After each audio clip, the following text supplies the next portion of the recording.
But why can't they just see that this is such a bad idea and also quite reckless? Let's begin.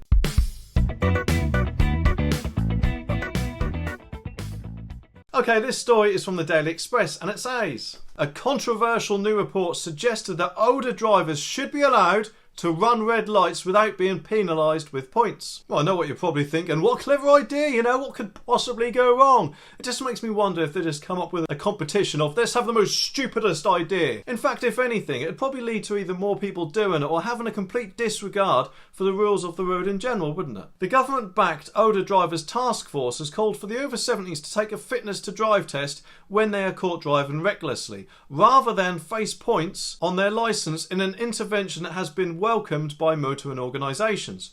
Older drivers should take mandatory eye tests when they go for an update on their licence, a body of experts has said in an effort to reduce deaths of the over 70s in crashes. Now don't get me wrong, I've got nothing against older drivers and people are entitled to drive either up to 70 or longer than that if they feel safe to do so.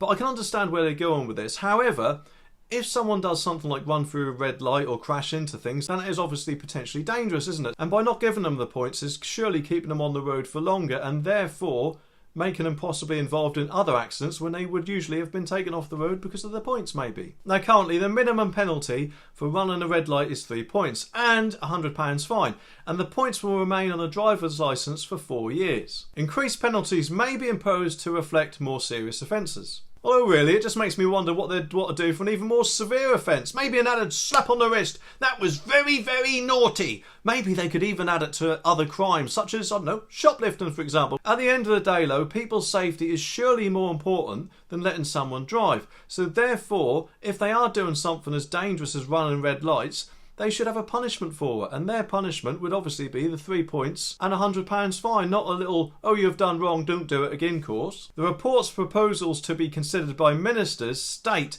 that trials should be set up to assess the benefits of fitness tests and recommend a scheme already running in Hampshire should be introduced nationally. Latest government for transport figures show there are 5.7 million people in Britain aged 70 and over with a full driving licence, including 489 centurions. The scheme would mean drivers caught committing offences such as running a red light, driving too slowly or poor motorway lane discipline can be offered assessment to find out whether they are putting themselves or others at risk. Or surely shouldn't doing any of those things be an obvious danger? But if not, I'll tell you what, how about we send a load of first school children in to explain why to them. YouTube's algorithm thinks you'd like to see one of these videos next, so let me know if it's right.